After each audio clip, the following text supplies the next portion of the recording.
Don't sniff your Steam Deck. Every single Tesla has been recalled, and AMD, well, they're blowing a fuse. Let's get in the hot news, everybody. I'm your Brett host. We're going to be going over the hottest tech news I can find on the internet while you enjoy your breakfast this Thursday, December 14th, 2023. Do not break anything. That was just I was doing it for dramatic effect. And I'm Kyle. It was a laundry basket. Oh, well, you know what was also over there? A Steam Deck. Did you sniff it on the way over here? I sniffed it a lot, and Valve told me not to. They sure did, and especially in a support page where somebody reached out to ask, hey, should I sniff it?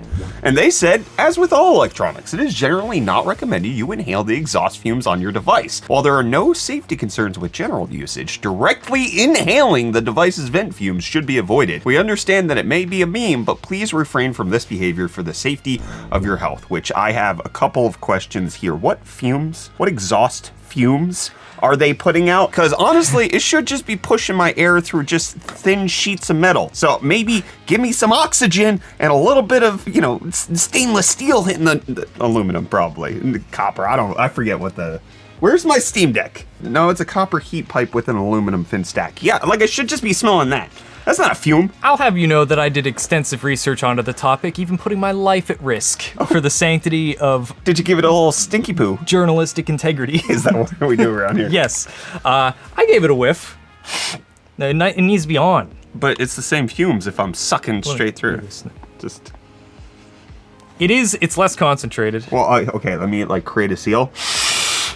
Oh, that smells like Steam Deck. Ooh! It's kind of good. It is. I do like it. I've always liked sniffing the Steam Deck. Yeah, people are saying that it reminds them of like old electronic department stores or something like that. Yeah, I get like that. Like burning CDs, those kinds of things. This article references TikTok, and it seems like Valve is aware of a meme. I don't. I've never heard of this meme. Apparently, it started with the original Steam Deck. Vent sniffers have been around since this thing came out. I have literally seen you sniff the vent before. Yeah, but I thought I was just me, right? Like I wasn't part of some wider cultural movement of starting a TikTok trend. That's the thing. The Steam Deck subreddit has tons of posts where people are. What you doing? I got chocolate on my hoodie, and I have not washed this. Yeah, you haven't. I gotta bring this with me when I go to the hospital next week. Maybe wash it before that. But people keep posting onto the subreddit, being like, is it weird that I sniff this thing? That I'm huffing those gamer airs? Yeah. And what happens if you do the opposite? Oh, it's like one of those, when you have asthma, they make you do like a peak flow meter. Either that or you're just getting your inside water inside the thing that you don't want water in. It's water cooled. Then blow away.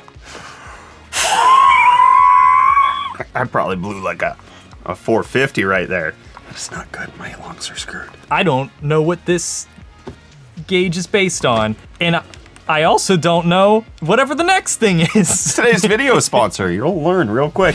Today's video is brought to you by the Gamdius Nesso P1. This full tower case breaks the rectangular mold with a fresh trapezoidal shape, allowing for both vertical and horizontal orientations. The Nesso P1 features a dual chamber chassis with ample room to manage the cables nobody wants to see, as well as front and side panoramic tempered glass panels equipped with a one-touch release mechanism for quick and easy access to your build.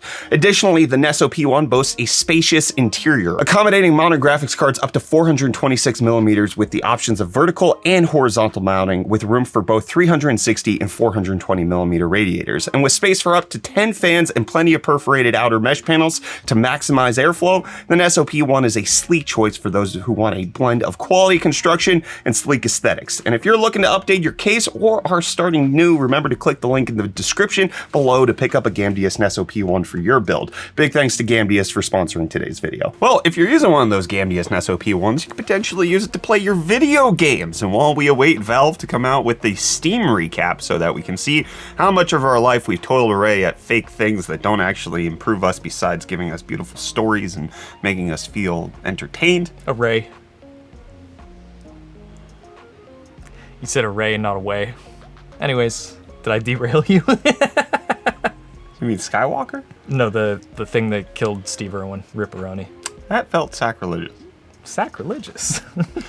Well, the consoles have let you know what exactly you've played. In case you've been on Xbox, there's a year in review recap. Did you know that Phil Spencer, the head of Xbox, played like 950 hours? I don't play Plebbox. He so put I wouldn't know nothing about 150 this. hours into Starfield. This man runs a multi-billion-dollar company, and he's putting in the work. Do you like to see that out of the CEOs of gaming companies? Listen, all I'm saying, Games.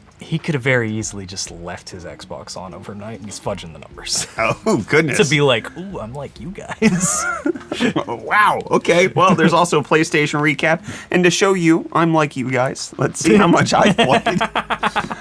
I did put a significant amount of time into games this year. Okay, Final Fantasy 16 got my number 1. I'm gonna say at least 10 of those are just me leaving it paused, like and walking away. But I got the platinum. Not worth it in the slightest. I love the game. Platinum, not worth it. And then I think I put like just under 200 hours into PlayStation, but not really anything else. Like I didn't really play many PC games this year. I'm excited to see the Steam recap. If they do it, I want them to do it. I want Valve, please give us the numbers. And people have been begging Bethesda to give them a better game in Starfield, and it turns out they're going to be doing that. So you can increase your numbers for 2024 with Bethesda putting out a Reddit post indicating that they are going to be making some major updates, including giving FSR3 and XeSS super sampling to Starfield to make it so that I can play on whatever you want. Additionally, they're going to have new features like from city maps to mod support to all new ways of traveling, which I hope just means they remove the loading screens, but probably not. Maybe just cut out some of the steps, because you fast travel from the planet to your ship, and then you fast travel back from the ship to a different planet or to like a different galaxy and then to a different planet or whatever. It's clunky. I'm mad. It's also clunky to implement 3 different upscalers, especially the latest versions, into every single game, and it looks like Starfield might be the first one to have the latest version of all 3. The most recent game that has it is Avatar Frontiers of Pandora, which has DLSS, but only DLSS 2, not 3, but it has FSR 3. So Starfield would have FSR 3, DLSS 3, and XeSS, making it the best game ever made, obviously.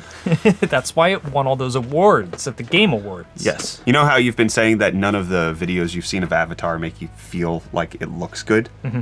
I can confirm that when you're actually playing it, it looks good. I watch my kids play it. And I want to see the blue people. the blue people what? From Ferngully. Okay. In space. All right. Reece, please come to me. Come here. Yo, welcome back to UFD Deals, bringing the hottest tech deals out on the internet, and you guys know the deal by now.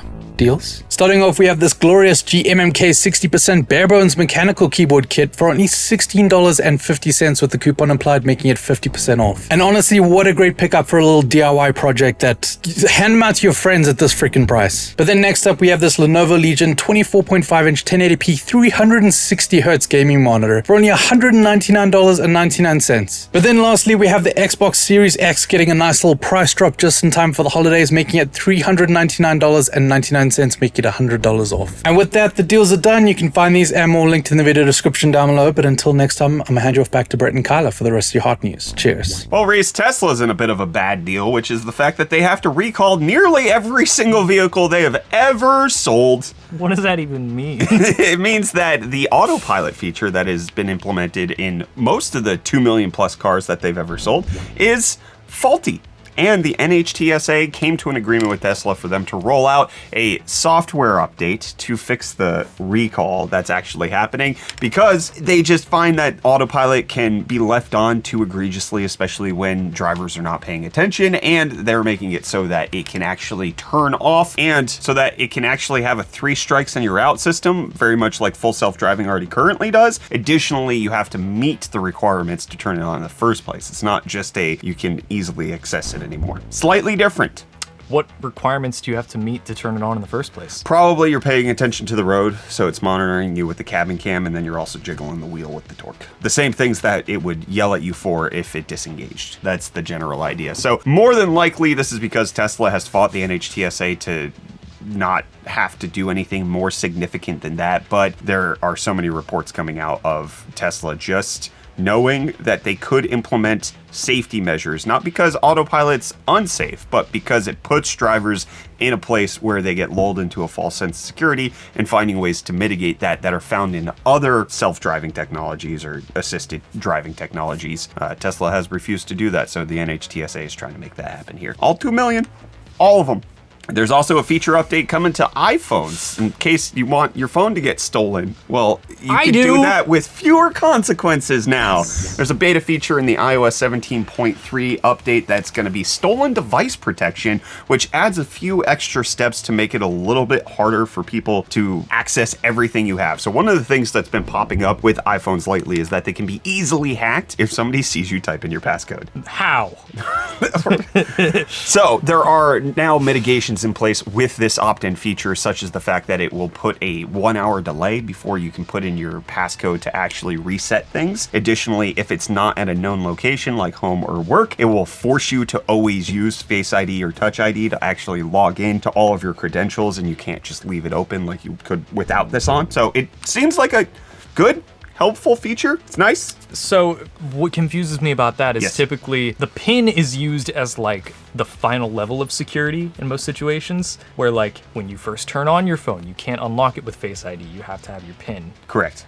Or like if you're buying certain things from the App Store, like with your Apple Card, it asks for your PIN and it won't take your Face ID. That seems counterintuitive to that, by like using Face ID as the higher level of security in that situation. Because it would be, right? Because somebody can easily see you type your PIN, and then if you have this turned on, it gives that extra layer of protection where it then reinforces all of the biometrics at every opportunity. But What if they steal your face? that, Or cut off your fingers? and what if I turn my phone on when I'm at the mall? What Well, then happens? You have your face. What happens? You use your face. You have Face ID. You know all of these things. It creates a barrier. It makes it a little bit more complicated for the person using the device, but it actually helps to mitigate some of the issues that could happen if somebody would come and snatch your phone. How long's that candle been on? Yeah, on. A couple hours. Okay. What if somebody was PETA from the Hunger Games, and because Bread they're boy. Yeah, because they're a professional baker, they can disguise themselves as anything. Well- and if it's the movie's The Rock that one time. What if somebody is a engineer and they put 1,200 watts of lights into a PC case? That would be pretty bright. And they try to make it seem like they put it in a PC, but all they did was create a new housing for it. Technically, there's an Arduino board in there. Thank you. In this gigantic case, somebody put 1,200 watts with an Arduino controller to make it run, and it's water cooled, and it has a 1,600 watt power supply for testing reasons. I don't know why they did this, but I did go on Amazon and I found those LED RGB 100-watt things. They're $16 a piece. That's like, it? That's like $200 worth of RGB. Wow, that's cheaper than a single Corsair fan. They're expensive. They are. They're brutally expensive, especially if you get IQ Link. But you know what also could be expensive? Having to replace your CPU in case you void the warranty and AMD says no more. Turns out that if you try to overclock the latest Threadripper chips, there was reports coming out that it voided your warranty, to which AMD came out and said, no, that's not true. Turns out we just blow a hidden fuse inside the CPU so that we know that you overclocked, and we're not going to deny your warranty. We just, if it died because of overclocking, we would deny your warranty. So all of this started because somebody posted this image with the latest Threadripper chips, that they got a warning in their bio saying that you're effectively voiding your warranty if you overclock this CPU, which is technically true for Intel and AMD, but usually hasn't been enforced. But when directly asked about it, AMD has come out and said that Threadripper processors do contain a fuse that is blown when overclocking is enabled. To be clear, blowing this fuse does not void your warranty. Statements that enabling an overclocking overvolting feature will void the processor warranty are not correct. So they're saying it doesn't void your warranty, and the reason that BIOS image appeared was because not AMD put it there, but the motherboard vendor actually put it in there. So it's not with AMD that the CPU has its warranty void. However, the question then does become, how does AMD know exactly how the CPU died? Maybe there's some data that they could recover, but it can also just be used to void warranties. And knowing AMD's history of support with Threadripper chips, at least doing what they say they're going to do and supporting it the way they say they're going to support it, they don't do it very well very often. This is a strange situation. I feel like you'd want to treat the people that purchased your Threadripper chips, your very expensive, shiny Threadripper chips.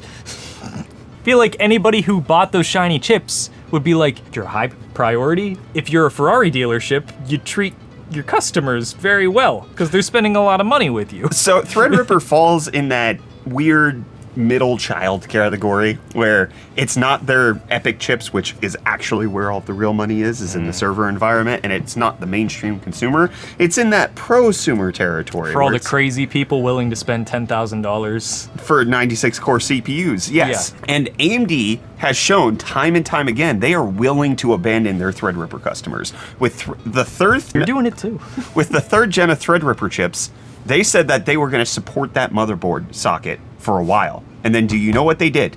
They didn't. They didn't at all. There wasn't an update. Not a single new generation of Threadripper chips came out. AMD also kind of did that with the second gen of Threadripper chips. They just didn't really support everything properly. So time and time again, AMD has shown that they are not honorable when it comes to their Threadripper promises. It's like when Apple puts in a indicator to show whether or not water got into the computer. Yeah. The USB-C ports are now have water detection on the MacBooks. And while something happened on the other side of the laptop and not near the USB-C port, Apple can use that as evidence. And most people are like, I don't like that because it can just be held against me. It's almost the same thing here where it can be used as a reason to hold things against you. And AMD doesn't have to be held liable if they determine they don't want to be, even if they are. That's a confusing sentence. What? They don't have to be held liable if they don't want to be, even if they know they are? Yes. Is that what you said? Yeah, let's say the CPU dies for legitimate reasons. They don't have to be held liable if you overclocked it ever, because they can just say you blew the fuse. We can point to it right here. So what they're saying is, it doesn't automatically mean that the warranty has been voided if the fuse was blown. Yes. It's only voiding the warranty if that is the reason that the chip is broken. Right, which they could just fudge the rules a little bit. It depends on the person who you're speaking to from customer support. And I'm aware that a lot of this takes a little bit of lack of faith in AMD to say, which I know a lot of people ride or die AMD on this channel. Are you saying you're not an AMD show? I'm saying specifically with Threadripper, you can't point to very many good things they've done. They have screwed over their customers. It's a real shame because Threadripper, and I go off on names a lot here, Threadripper is one of the coolest names. It was so cool when it first got technology. announced. I was so excited. I was like, heck yeah. I think I actually tweeted that. I was like, Threadripper is an amazing name. That's so cool. It's so good. We had Threadripper chips. Catlin was editing on a 2950X system for the longest time when we were in South Africa. Like 50 years ago. Yeah, roughly, when TVs were still in black and white. Yeah. And you guys still liked us. Let's get into the comment response. Stretch Datas says, have people seriously forgotten the common knowledge of Microsoft, Sony, and Nintendo sell consoles at a loss so they can look at how much better of a deal you get with us instead of buying a PC, and so they can make up a loss in their game sales? This has been well established since like the 360 era. It's been well established pretty much the entire time. The PS2 was also a loss leader. I think people do forget that. They're not supposed to make money on the consoles because they're taking a 30% cut on every single game that they sell. So if they can get you playing more games, that's all good. Maybe Microsoft has a little bit less incentive to do that because they have Game Pass now, but Sony still, the console is a great loss leader for them. Nicholas Lennon saying, I knew E3 was doomed after large companies split off their own showcases. It was only a matter of time. I will miss the crazy reveals though. They're still there. Summer Games Fest and the Video Game Awards. Yes. E3 lives on in the spirit of all these things. But the other ones make money. Mr. Guillotine says, when it comes to Intel, I'd hold off on saying they win, since ARC GPUs often did well in synthetic tests, but not so well in actual gaming. I'd have to wait and see how they hold up in game benchmarks versus the synthetics. And I hear you. I absolutely agree. Intel might not win, but they're competitive. They are showing good signs. This is the first generation where we can even begin to talk about Intel in this conversation. I love it. They're still really new, too. Yeah, but I mean, it's one of the reasons why this is just sitting on the set. I guess so. I know.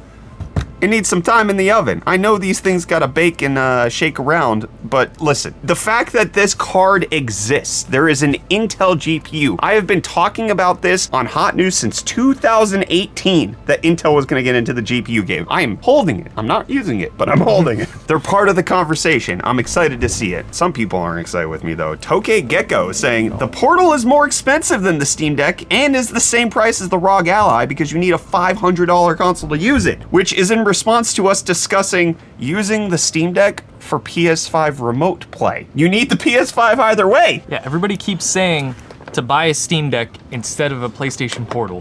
But then how do I play my PlayStation games? Yeah, if the argument is to play PlayStation games, Which it was. the cheaper option is the Portal.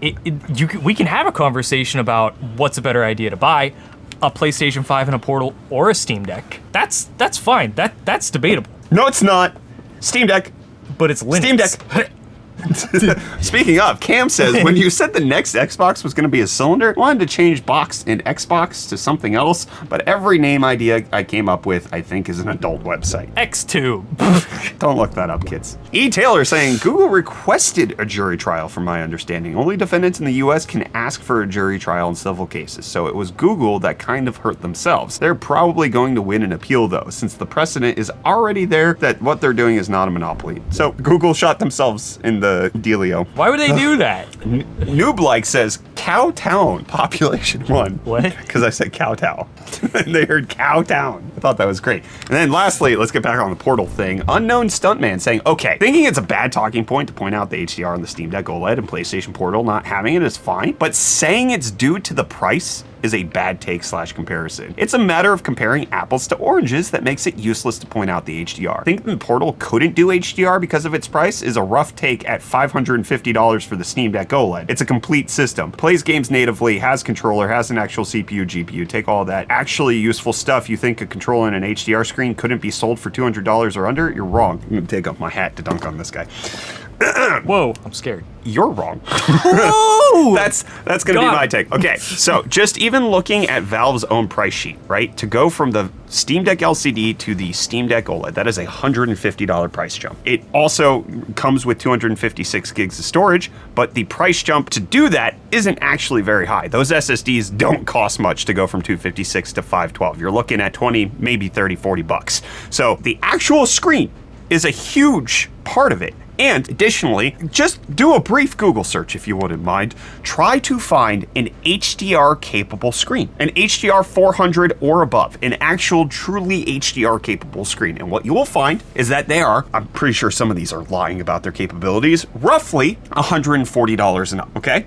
So they also come in at big sizes. You're looking at 15 to 17 inches. The problem with that is that as you scale down the size, as you're trying to pack all of that into a more compact form factor, the price goes up. So in order to get an HDR 400 capable screen, we're looking at $140 on 15.6 inch. You're looking at $70 for a DualSense controller. That is $200 right there. And that's not including the fact that there is an Android tablet working in there somewhere underneath all of the screen. The point is, getting an HDR capable display at $200 with a controller, prove to me that you can do that.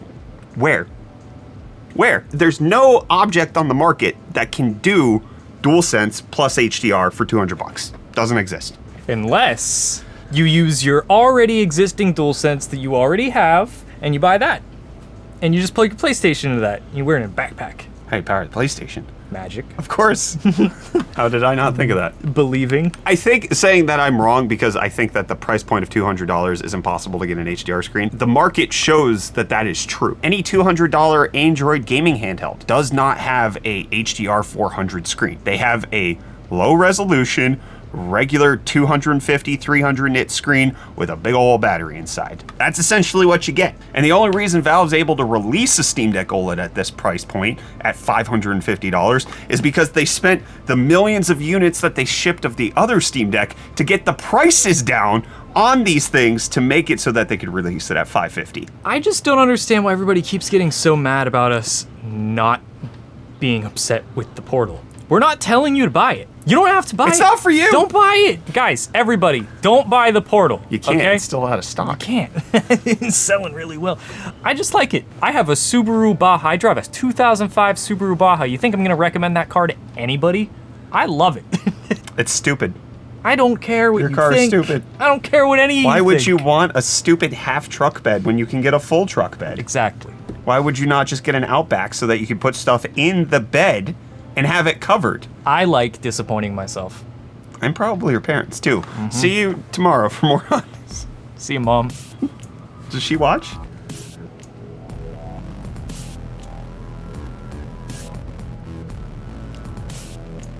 What about your dad? Does he watch? Yeah, he watches sometimes. Sometimes. They don't watch.